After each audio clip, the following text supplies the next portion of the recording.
मुंबईतील अरुंद प्रवेश मार्ग आणि पाईप्ड ॲक्सेस असलेल्या भूखंडांच्या पुनर्विकासासाठी महापालिकेने महत्त्वाचा प्रस्ताव तयार केलाय।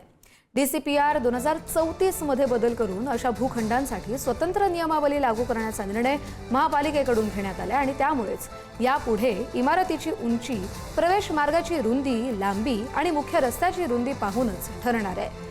या निर्णयामुळे मुंबईतील जुन्या सोसायट्या, चाळी आणि पागडी इमारतींच्या पुनर्विकासाला मोठा दिलासा मिळण्याची शक्यता आहे। या संदर्भात बोलूया आपल्या प्रतिनिधी शिल्पा नरवडे यांच्याशी। शिल्पा, हा नेमका काय डिसिजन आहे?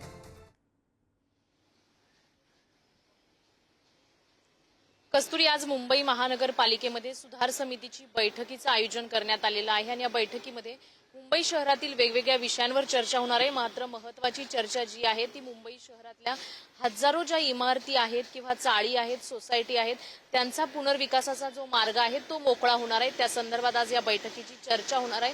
बैठकीमध्ये चर्चा होईल, जो प्रस्ताव आहे त्याला मंजुरी मिळेल आणि त्यानंतर तो राज्य शासनाकडे पाठवला जाईल। मुंबई शहरात जर आपण पाहिलं तर अरुंद भूखंड जे आहेत त्यांच्या आजूबाजूच्या प्रवेशद्वाराची लांबी आणि रुंदी पाहूनच इमारतींची उंची ठरवली जाणार आहे।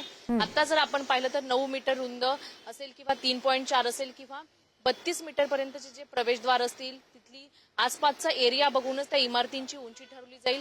आपण जर सध्या पाहिलं तर 120 मीटर पेक्षा उंच ज्या इमारती आहेत तिथपासून परवानगी दिली जाणार आहे, तर 32 मीटर पर्यंत ही परवानगी दिली जाणार असल्याची चर्चा सध्या रंगलेली आहे मुंबई महानगरपालिकेमध्ये। बरोबर शिल्पा, त्यामुळे महापालिकेच्या नव्या प्रस्तावावर नेमकं पुढे काय होतं हे पाहणं महत्त्वाचं असेल। धन्यवाद दिलेल्या माहितीसाठी।